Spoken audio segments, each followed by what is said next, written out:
हर हर महादेव। सावन का पवित्र महीना था। कैलाश पर्वत पर चारों ओर शांति फैली हुई थी। बर्फ की चोटियों से बहती ठंडी हवा वातावरण को और भी शांत बना रही थी। भगवान शिव ध्यान मुद्रा में लीन थे। चारों दिशाओं में ओम नमः शिवाय की दिव्य गूंज सुनाई दे रही थी। भगवान शिव के निकट माता पार्वती बैठी थी, जो बड़े प्रेम और श्रद्धा से अपने आराध्य को निहार रही थी। कुछ समय बाद जब भगवान शिव ने धीरे धीरे अपने नेत्र खोलते तो माता पार्वती ने हाथ जोड़कर नम्रता से कहा कि स्वामी, आज आपके चरणों में बैठकर एक प्रश्न पूछने का मन हो रहा है, कृपया उत्तर दीजिएगा। भगवान शिव मुस्कुराए और बोले कि पूछो देवी, तुम्हारा हर प्रश्न मेरे लिए महत्व रखता है।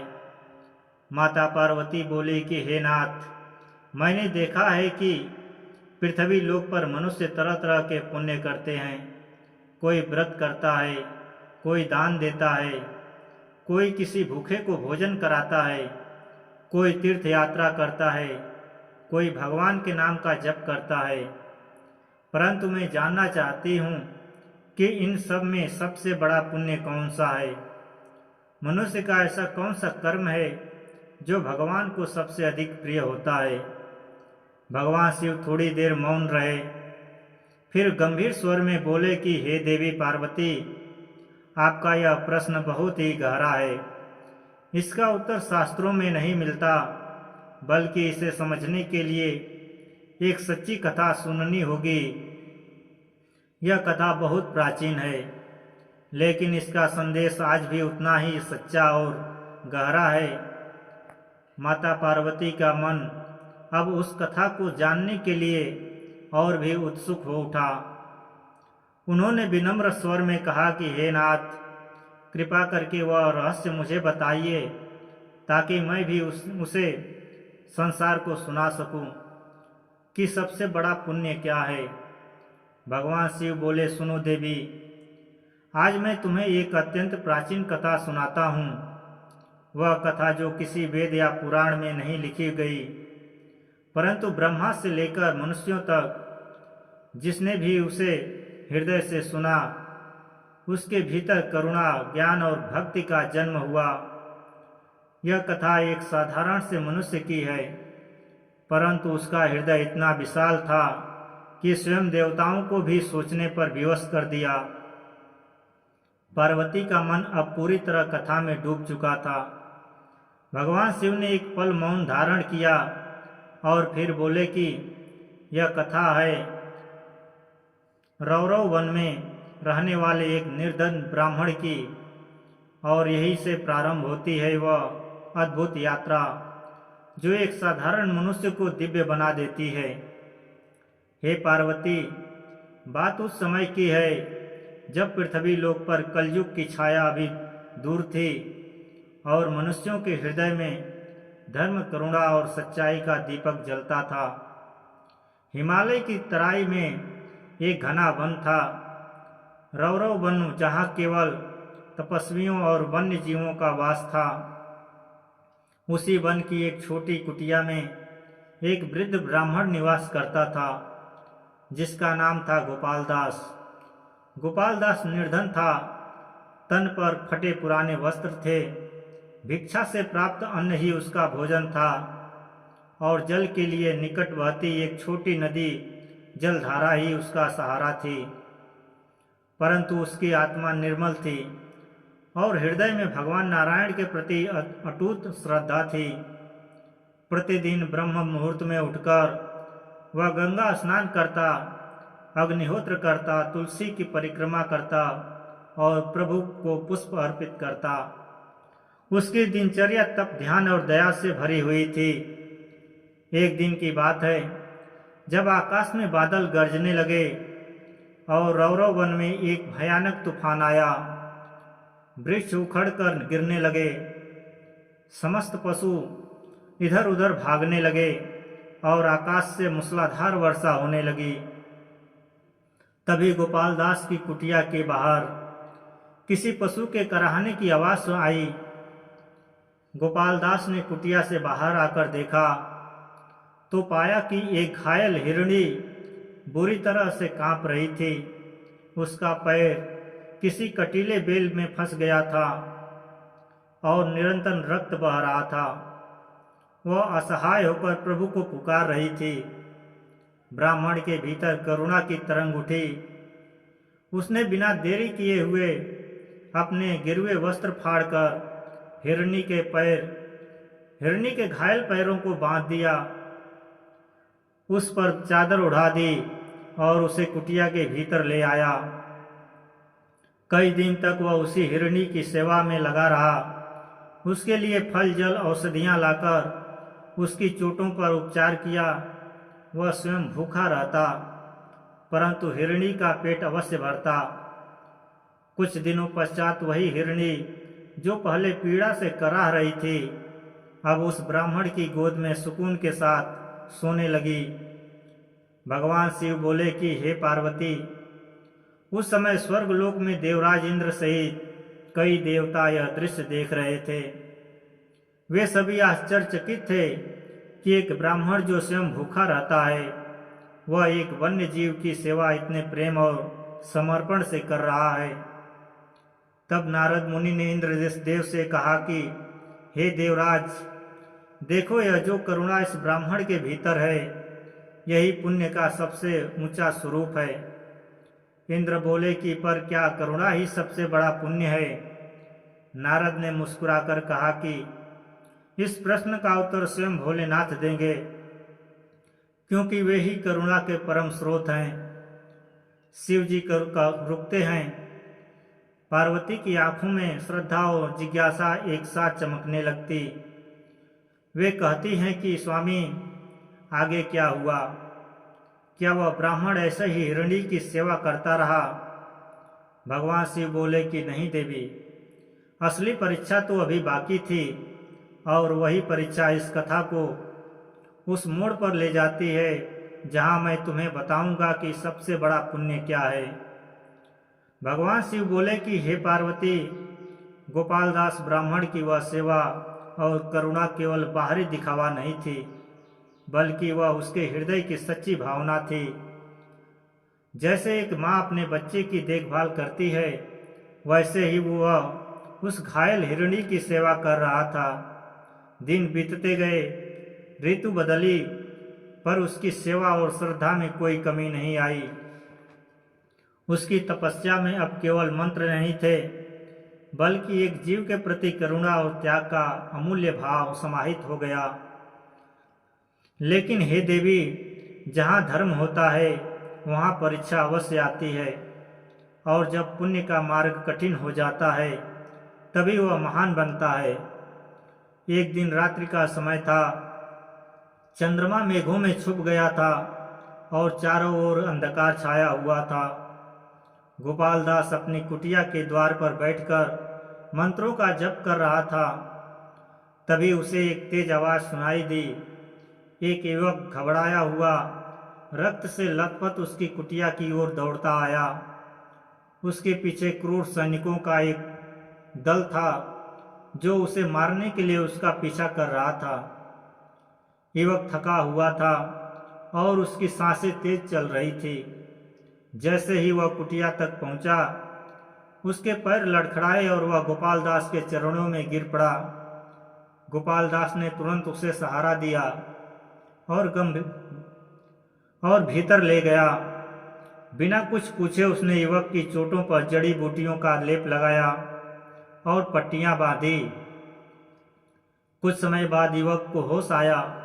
वह कांपती आवाज में बोला कि हे मुनिवर, मेरी रक्षा कीजिए। मैं राज्य दरबार से भागा हुआ एक दास हूँ। राजा ने मुझे झूठे आरोप लगाकर मुझे मृत्यु दंड दिया है।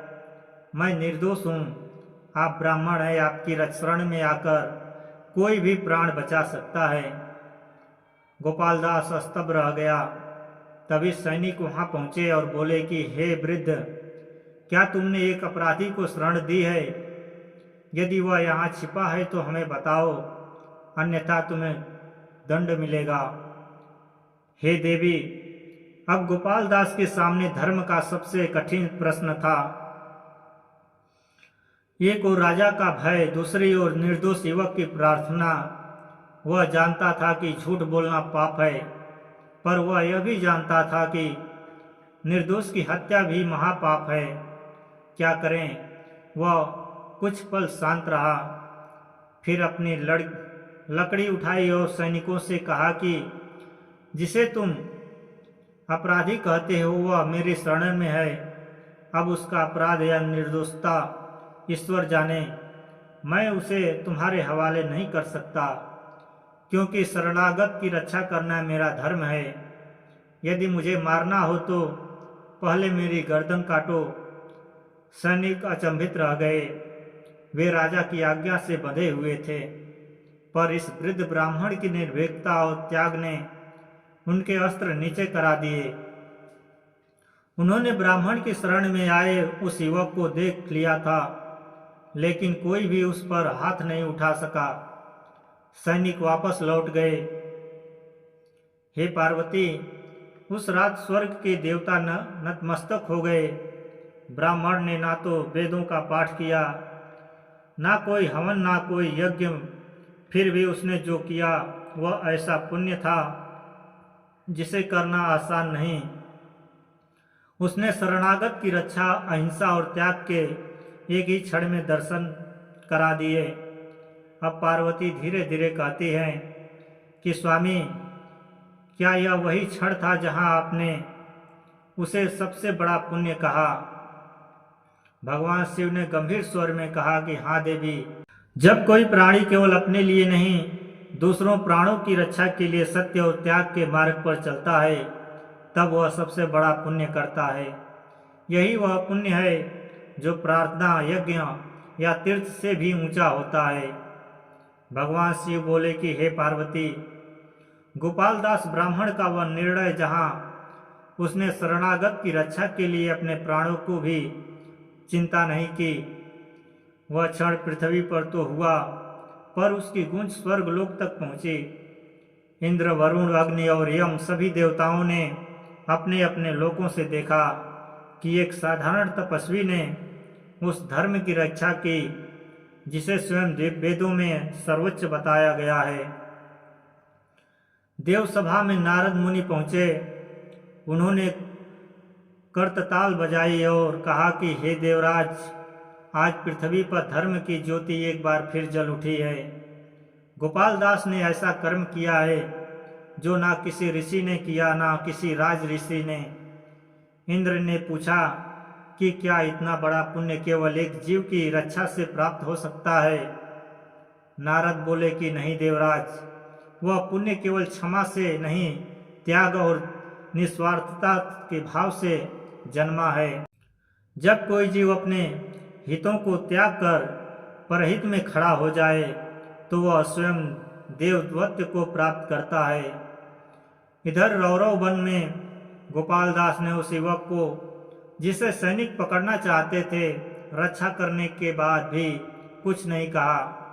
उस युवक ने चरणों में गिरकर कहा कि मुनिवर, आप मेरे लिए जो किया है वह मैं जीवन भर नहीं भूल सकता, पर मैं एक साधारण दास नहीं, मैं स्वयं राजा का बड़ा मंत्री हूँ, जिसे षड्यंत्र में फंसाकर मौत की ओर धकेला गया। ब्राह्मण ने शांत स्वर में कहा कि वत्स, तुम्हारी पहचान मेरे लिए महत्वपूर्ण नहीं है। मेरे लिए केवल इतना ही पर्याप्त था कि तुम भयभीत होकर मेरी शरण में आए, और मैं शरणागत की रक्षा ही ब्राह्मण का धर्म है। उस युवक ने प्रणाम किया और कहा कि अब मैं इस जीवन को परोपकार और धर्म के लिए समर्पित करूंगा। भगवान शिव बोले, हे पार्वती, उधर स्वर्गलोक में जब यह सब देखा गया तो यमराज ने स्वर्ग की पुस्तक में गोपाल दास के पुण्यों को गिनना चाहा। उन्होंने जब उस कर्म का फल देखा तो विस्मित रह गए। वह पुण्य इतना विराट था कि उसके प्रभाव से गोपाल दास को स्वर्ग नहीं, साक्षात कैलाश पर पर्वत पर स्थान मिलने योग्य बताया। पार्वती ने हाथ जोड़ते हुए कहा कि स्वामी, इतना बड़ा पुण्य केवल शरणागत की रक्षा से प्राप्त हुआ। भगवान शिव बोले कि हाँ देवी, क्योंकि उसमें कोई स्वार्थ नहीं था। जब पुण्य स्वार्थ से परे होता है, जब किसी के लिए अपने जीवन को दांव पर लगाया जाता है, तो वह पुण्य न केवल मनुष्य को ऊंचा करता है बल्कि देवताओं को भी झुका देता है। यही है सबसे बड़ा पुण्य, निस्वार्थ रक्षा, सत्य के लिए अडिग खड़ा होना और करुणा से भरा हृदय। भगवान शिव बोले कि हे पार्वती, जब गोपालदास ब्राह्मण का पुण्य पृथ्वी और स्वर्ग दोनों लोकों में पूज्य हो गया, तब स्वयं क्षीर सागर में विराजमान भगवान विष्णु ने भी अपनी दिव्य दृष्टि से यह सब देखा। उन्होंने शेषनाग से कहा कि हे अनंत, देखो, इस कलयुग पूर्व के एक साधारण ब्राह्मण ने ऐसा कर्म किया है जिसे देखकर मेरा हृदय भी द्रवित हो गया है। जब मनुष्य अपने जीवन का उपयोग केवल अपने लिए नहीं परहित के लिए करता है, तभी वह ईश्वर के समीप आता है। अब समय आ गया है कि मैं उसे अपने साक्षात दर्शन दूं। उस रात्रि जब गोपालदास अपने यज्ञ कुंड के पास बैठकर शांति से भगवान नारायण के नाम का जाप कर रहा था, तभी एक तेज प्रकाश उसके सामने प्रकट हुआ। वह प्रकाश इतना दिव्य था कि आंखें बंद करने पर भी वह दिखाई दे रहा था। जब ब्राह्मण ने नेत्र खोले तो देखा कि स्वयं भगवान विष्णु अपने चतुर्भुज रूप में शंख, चक्र, गदा और पद्म के साथ खड़े हैं। गोपालदास तुरंत भूमि पर दंडवत हो गया। उसकी आंखों से अश्रुधारा बहने लगी। भगवान विष्णु ने उसके सिर पर करुणा से हाथ रखा और बोले कि वत्स, तुझे ना किसी वेद की आवश्यकता थी, ना किसी तीर्थ की। तूने अपने कर्म से ही वह सिद्धि पाली जो जन्मों की तपस्या से भी दुर्लभ है। मैंने तुझे दर्शन इसलिए नहीं दिए कि तूने मेरा नाम जपा, बल्कि इसलिए कि तूने मेरे साक्षात स्वरूप जीव मात्र की रक्षा की। जब तुमने उस हिरणी की सेवा की, वह मेरी सेवा थी। जब तुमने उस निर्दोष युवक की रक्षा की, वह मेरे ही रक्षक स्वरूप की प्रतिष्ठा थी। तुम्हारे भीतर जो करुणा थी, वह मेरी ही शक्ति थी। तुमने उसे अपनाया, यही तुम्हारा सबसे बड़ा पुण्य है। गोपालदास की आंखों से अश्रु थम नहीं रहे थे। वह बोला कि प्रभु, मैं तो केवल एक साधारण ब्राह्मण हूँ जिसने कुछ नहीं किया, फिर भी आपने मुझे यह वरदान दिया। भगवान विष्णु बोले कि जो साधारण होते हैं और फिर भी असाधारण धर्म निभाते हैं, वही मेरे सबसे प्रिय भक्त होते हैं। संसार में लोग यज्ञ और अनुष्ठान से पुण्य कमाना चाहते हैं, पर जो बिना किसी दिखावे के दूसरों के लिए खड़े होते हैं, उनका पुण्य मेरे लोक में सबसे ऊंचा होता है। फिर उन्होंने अपना वरद हस्त उठाया और कहा कि तुम्हारा शरीर अब वृद्ध हो गया है, पर आत्मा प्रकाशमान है। अब तुम इस जीवन को यहीं समाप्त करोगे और फिर मेरे धाम में स्थान पाओगे, जहाँ ना मृत्यु है, ना दुख है, केवल शांति और भक्ति है। और उसी क्षण वह दिव्य प्रकाश जैसे आकाश में विलीन हो गया। हे पार्वती, गोपालदास ने अपनी आंखें बंद कर ली। वह समय आ चुका था कि जीवन का सबसे बड़ा पुण्य क्या है। और जब उसका प्राण अनंत ब्रह्मांड में विलीन हुआ, तब आकाश से देवगंधर्वों की ध्वनि सुनाई दी कि यह वही पुण्यात्मा है जिसने निस्वार्थ भाव से परमात्मा को पाया।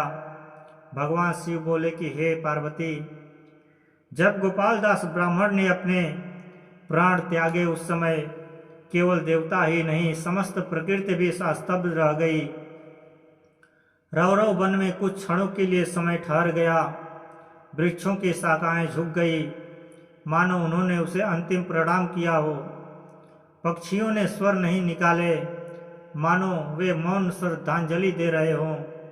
और उसी क्षण स्वर्गलोक के द्वार स्वयं खुल गए।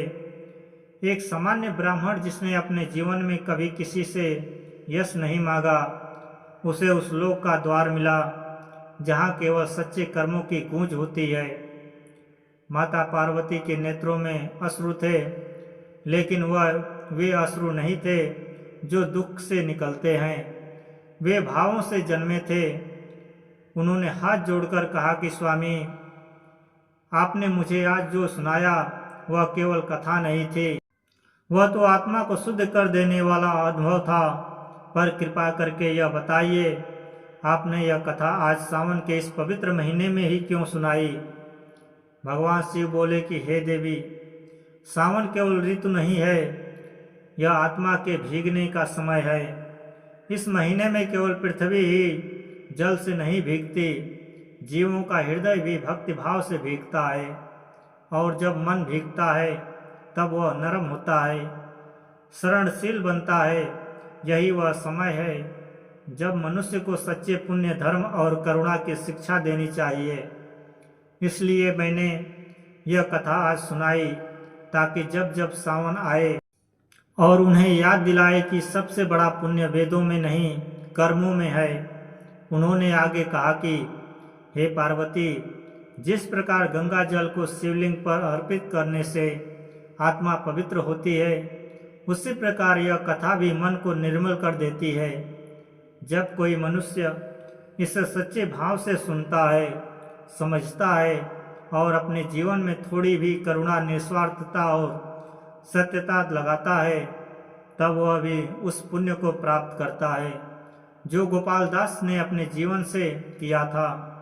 इसलिए यह कथा केवल सुनने योग्य नहीं, जीवन में उतारने योग्य है। देवी पार्वती ने हाथ जोड़ते हुए कहा कि स्वामी, मैं यह संकल्प लेती हूँ कि सावन के प्रत्येक सोमवार को मैं इस कथा को किसी एक भक्त को अवश्य सुनाऊंगी, ताकि यह पुण्य और इसका रहस्य कभी लुप्त ना हो। भगवान शिव ने मुस्कुराते हुए कहा कि तभी तो तुम जगत जननी हो। तुम्हारे भीतर जो प्रेम है वही संसार को सिखाएगा कि करुणा और त्याग का मार्ग ही सबसे बड़ा है। और उसी क्षण कैलाश की वायु में फिर से गूंज उठा ओम नमः शिवाय, और गगन से दिव्य पुष्पों की वर्षा होने लगी। तो प्रिय श्रोताओं, यह थी वह दिव्य कथा जिसे भगवान शिव ने माता पार्वती को स्वयं सुनाया। एक ऐसी कथा जो हमें यह सिखाती है कि सबसे बड़ा पुण्य केवल यज्ञ, दान या व्रत में नहीं, बल्कि निस्वार्थ सेवा, करुणा और सच्चे धर्म के पालन में छिपा है। जब हम किसी जीव की रक्षा करते हैं, जब हम बिना किसी स्वार्थ के किसी की सहायता करते हैं, तब हम केवल पुण्य ही नहीं, ईश्वर को भी पा लेते हैं। दोस्तों, यदि यह कथा आपको पसंद आई हो, आपके मन को छू गई हो, तो इसे औरों तक ही जरूर पहुंचाइए, क्योंकि जो ज्ञान बांटा जाए वही सबसे बड़ा उपहार होता है। और सावन जैसे पावन माह में ऐसी कथाओं का श्रवण और प्रसार स्वयं भोलेनाथ की कृपा को आकर्षित करता है। दोस्तों, अगर आपको यह कथा अच्छी लगी हो तो हमारे चैनल को सब्सक्राइब करना ना भूलें। वीडियो को लाइक करें और कमेंट में ज़रूर लिखें हर हर महादेव। हम फिर मिलेंगे एक और पवित्र कथा के साथ। तब तक के लिए शिव नाम में लीन रहिए और दूसरों के लिए एक दीपक बनिए। हर हर महादेव।